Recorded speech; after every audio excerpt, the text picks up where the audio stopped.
I say this a lot. It's about evolution, not revolution. And I sit in front of people so often who say, "Oh, I need to rebrand." And I'm thinking, what you just got started. Why do you need to rebrand? Where is this coming from? Rebrand is not going to save your business. That's not sales will save your business. That's where we start. So not only will your brand, will your business evolve, but you as a human being, you're going to keep evolving. And that is, I think that's the beauty in being human, is that we are evolving. But I'm astonished at how many people don't allow themselves the grace to evolve their business at the same time. Because the business I started in 2017 is not the business that I would have today. It would keep evolving and it might change. I might find who my true customer is. I started in 2017 and thought this was my customer. But in 2026, my customer is actually this. And this I can scale, I can grow, I can be more profitable with, I can influence the world in the way that I want to influence the world. I can show up in the way that I want to show up because I allowed myself to evolve and didn't feel like this so regimented about how to have a brand and how to have a business.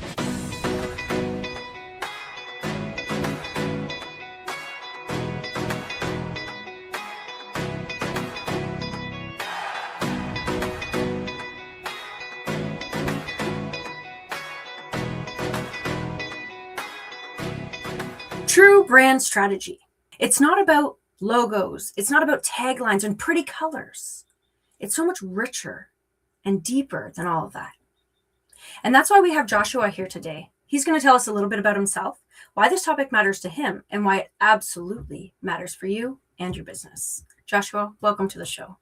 Oh, thank you for having me. Hi, guys. I'm Joshua Harrell. I am the Chief Revenue Officer for World Via Travel Network, a host agency. We host independent travel agency owners and advisors within the United States. And my responsibility with that Chief Revenue Officer is marketing, sales, and service delivery. And brand strategy covers every single area. So it is extremely important to me as a business leader, and I know it's important to you. Not just important to all of us in such a way that, like, I find that important, but in the way that it's tactically, practically vital to the heartbeat of your business. Absolutely. Absolutely. And I think a lot of people will say marketing. Marketing is a subcategory of brand.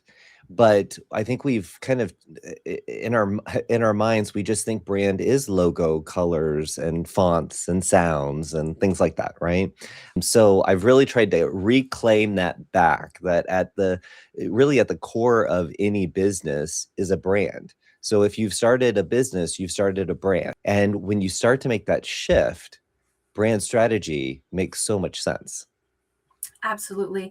And so when you're thinking about brand strategy from the point of view of any entrepreneur, especially solopreneurs, people getting started, founders, regardless of their field, whether they're like me in the marketing space, like many of the people who I hang out with in the health and wellness space, coaches, therapists, service-based providers, including travel agents, what should they be thinking of first? Because as I described, it's super deep. And as you described, it's actually overarching and comprehensive.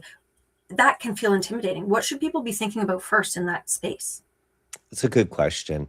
I also feel like when I put such an emphasis on brand strategy and how it touches all the areas I'm responsible for, I'm just elevating myself. And I want you to know that I'm not trying for job security here. I really do mean this. I think the thing that I have learned, my background is that I started at 16, I started working in the retail shops at Six Flags Over Georgia theme park here in Atlanta.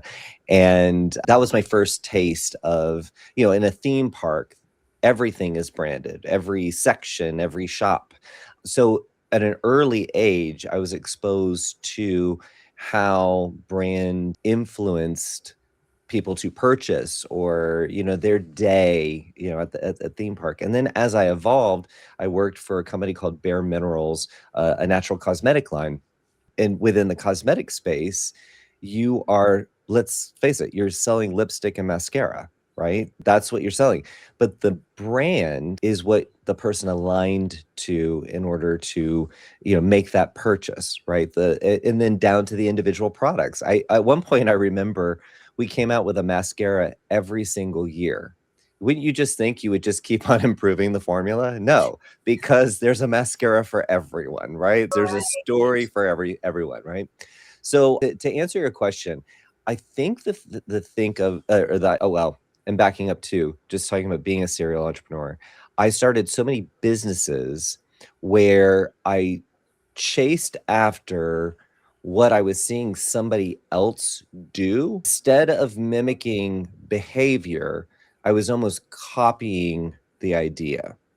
And I think the thing that stands out in my mind now that I wish I could go back and tell my 20-year-old self, is it that I want to be known for as an individual?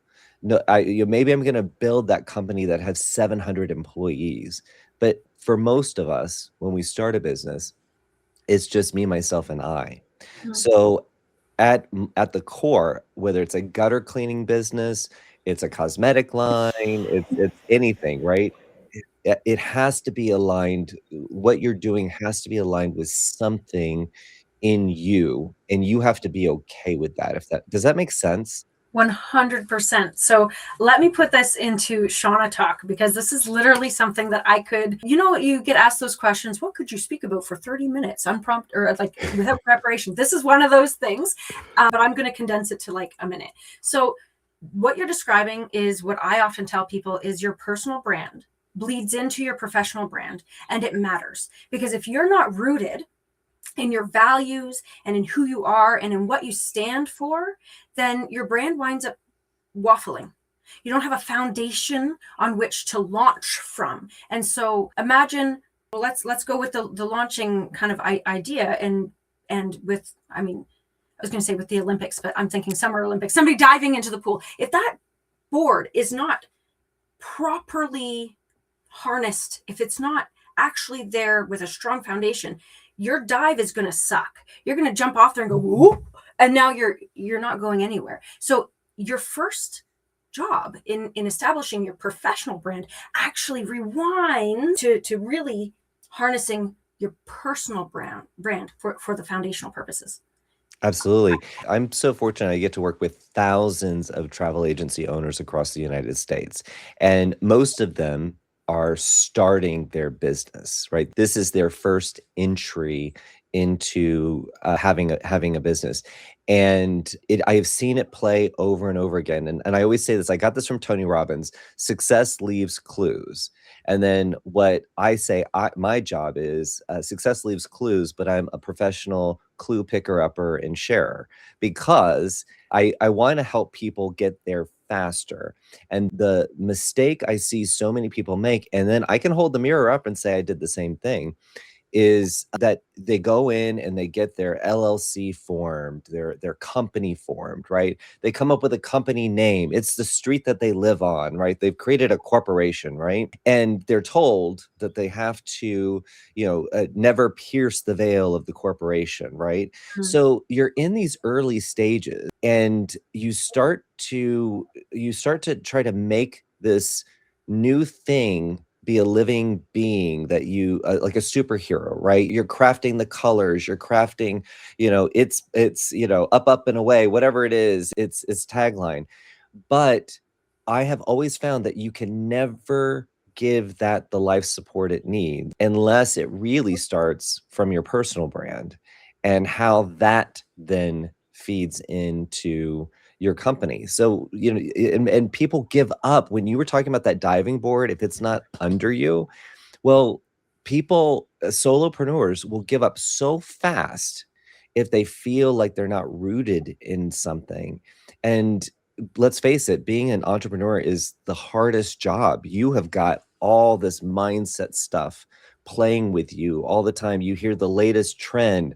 AI is doing this. I need to do this. All of this stuff is playing on your mind.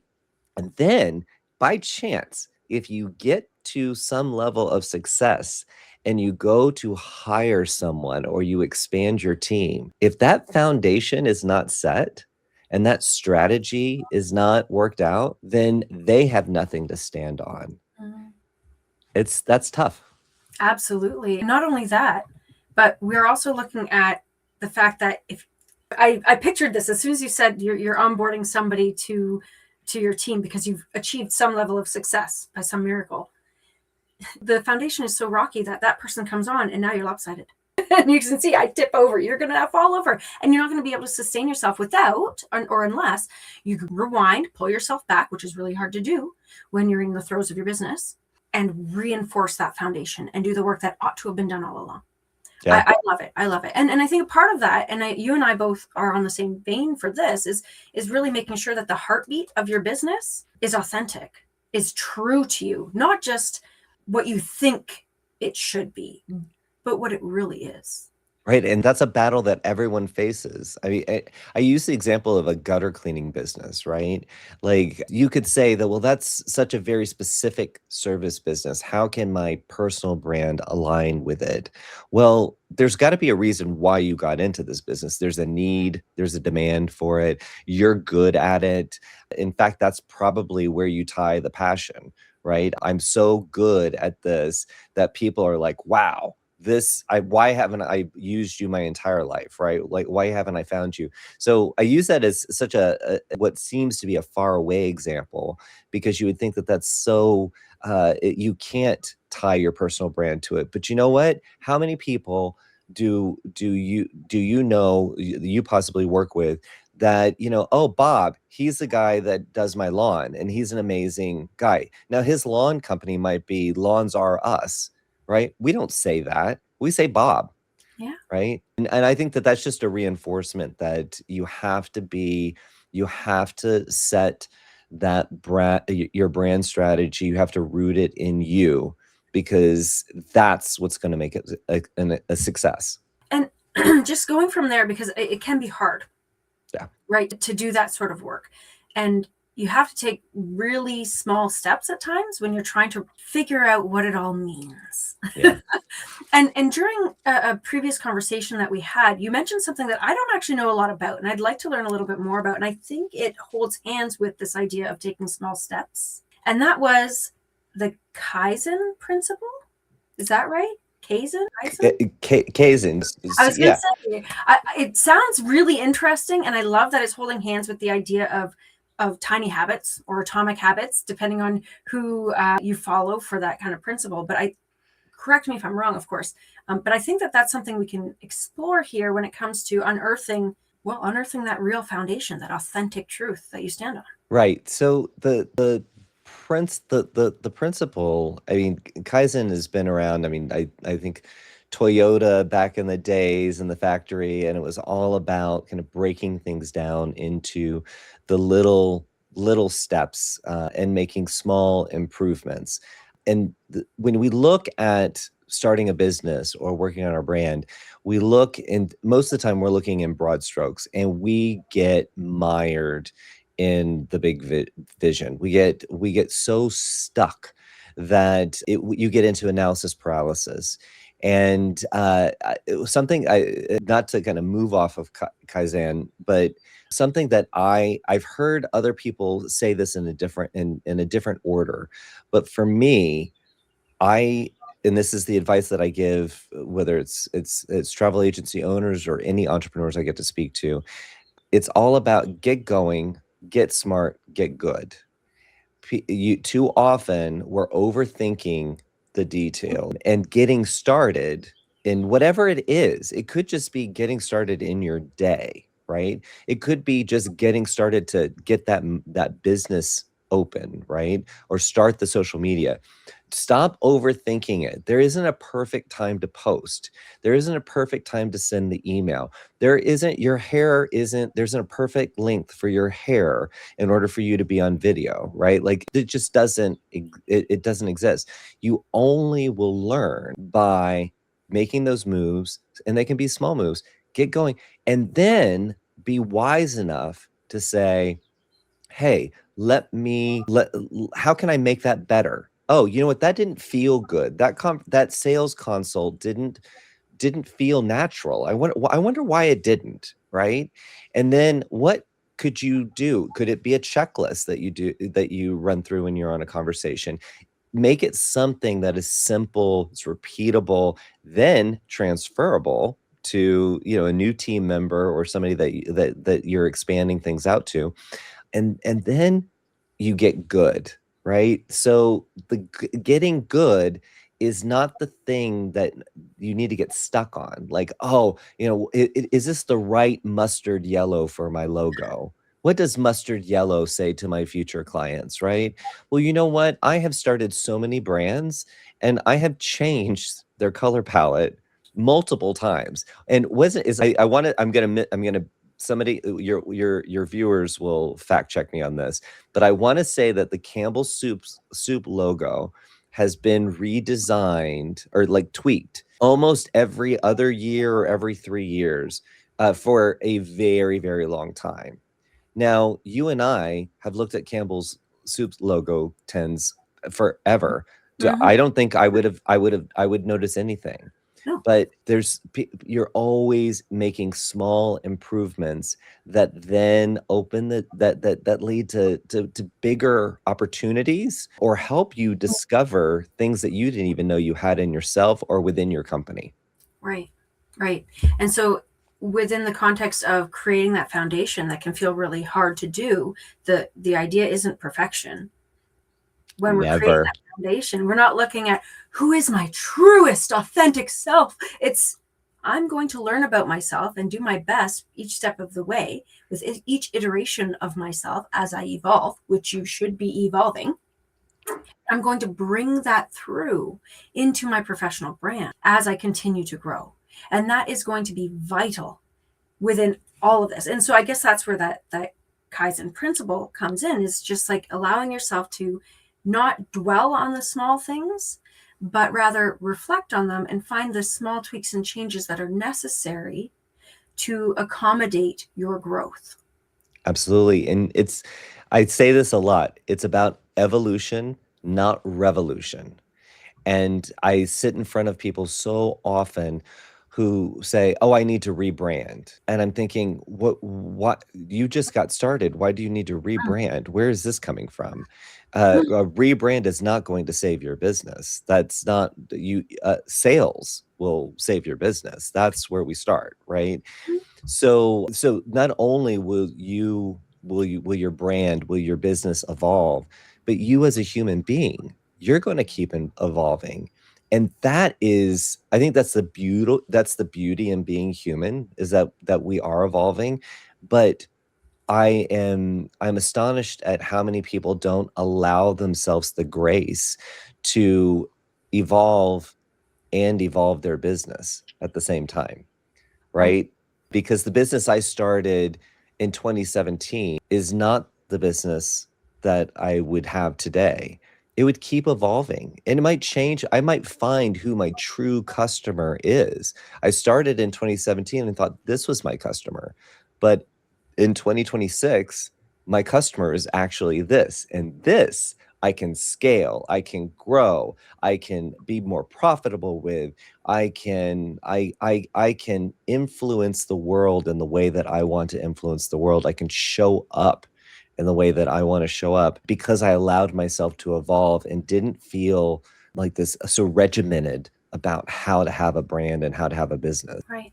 And I think that that's something that we forget, is that in order to really elevate your brand with all of those tweaks and changes, which may very well include taglines and colors, etc., who knows? But in order to do that, we really do need to like stand firm. I'm sitting here changing my body posture because it feels like that's what you need to do. You just need to stand firm and allow yourself to evolve. Allow yourself to be brave enough, courageous enough to embody what your brand was always meant to be in the first place. Even if it's a corporation, even if it's a big space with lots of employees and you're like, yeah, look at me go, you still need to have that root, because those people aren't going to follow you if you're not rooted in something meaningful either. Absolutely. I have a story that probably speaks to my very shiny jacket that I'm wearing, but sometimes you stumble into your brand by mistake. And that's a beautiful thing when you don't have the blinkers on, that you can't see what's going on. But for our company, we have an annual conference. And in 2019, our annual conference was at the Coronado Springs down at Walt Disney World, which is, what a cool place to be. You're at Disney World. So let's just picture this. In 2019, I would not be wearing this jacket. I wore like a linen suit. I was seersucker. Like I was going like old school Southern gentleman. All right. That Okay. was my look. And before this event kicked off, I was in Boston for a marketing conference. So I was with marketing people, right? I was electrified. You know, this marketing people, we can like, we just feed off each other. But something I realized is I was going to be announcing that our next year's conference was going to be at Caesar's Palace. And I said, oh, what could I do to embody that? So I go quickly to Amazon. My conference was starting in a couple of days, and I buy a full length, a sequin, almost like a circus performer jacket at Ooh. $20, right? No big deal. Amazon is going to ship right into the hotel in Disney. And anyway, I'm going to wear this. So I'm going to wear it on the last day. I'm going to hit the stage. I'm going to say, I'm announcing we're going to be at Caesar's Palace in Las Vegas. And from the time I left my room in the sequin jacket to get down to the conference center, I was stopped by children to take photos. I was stopped by drunk honeymoon couples, right? If I had known that this is what I needed in my life to get this much attention, I would have done this in high school. I'm sorry. This is like, it was in my 40s that I discovered this, right? So I took the stage, and the way that it came through was perfect. It was pitch perfect. I had no idea that this was going to become part of my stage presence, right? But what I wasn't expecting, and this is a conference of hundreds of entrepreneurs, right? I wasn't expecting all of the follow on after I was on the stage, where people were so excited. I'm sorry, I've got these emojis popping up on my Mac. Sorry, I've got like thumb. I gesticulate, so it's just going crazy. But I wasn't expecting what the one-on-one conversations I had with some of these agency owners afterwards, where they were saying, not necessarily I was brave. That was not what they were saying. They just said they appreciated me living out loud. And I got so much positive feedback that they perceived that as my brand. I was fairly new to them, so they perceived that as my brand. It wasn't. It was a whim, right? Well, that has become my thing. And if I don't wear sequins at every single industry event or conference, people will shun me like something is wrong. Like something is wrong. It is so now I have a closet full of sequins, glitter, and rhinestones. You would think that I was Dolly Parton, the way that I've got a show closet, but it's a part of my personal brand that serves World Via Travel Network as well, because it's not that our agency owners need to wear sequins and glitter and rhinestones. That's not it.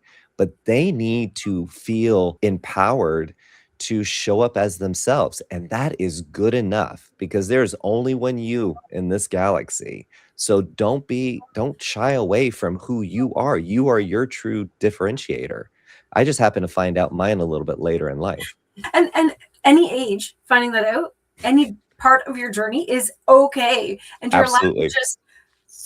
you're allowed to throw away all of those preconceived notions that you had about yourself and be like, holy crap, that feels great.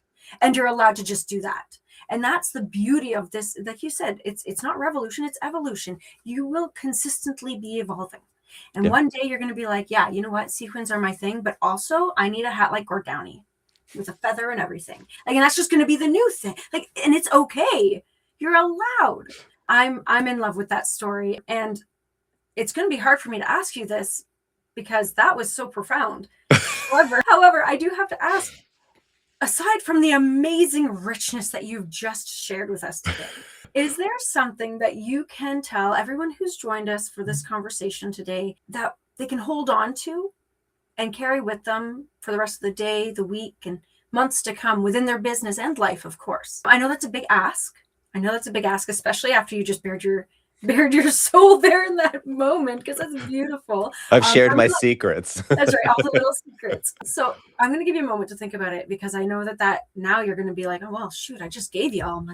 But I know that that's the tip of the iceberg for you. So think for a moment, and in that moment, I want to remind everyone here who has joined us for this amazing conversation that this is just one of many.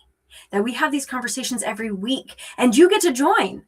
So ring the bell, subscribe so you get notified when the next one comes out. And ask questions, share with your friends. These conversations are not meant to exist in a bubble. We're meant to spur more conversations, to really get people thinking about, how does business look like for me? And how can I use my business to make a positive impact on the world around me? With that, I'll get off my soapbox, and please, Joshua, tell the people what they need to hear. All right. I Out of everything that I shared with you today, I truly believe that we all have a phenomenal force inside us. And it is something that sometimes we put in a box, we hide it away, we try to be something else because we believe that that's the key to success in all the roles that we play in our life. But my ask, my thing that I hope will hold space for you is embrace that phenomenal force, because it is going to guide you in so many decision-making opportunities for you. And when you don't block it, the journey is so rewarding.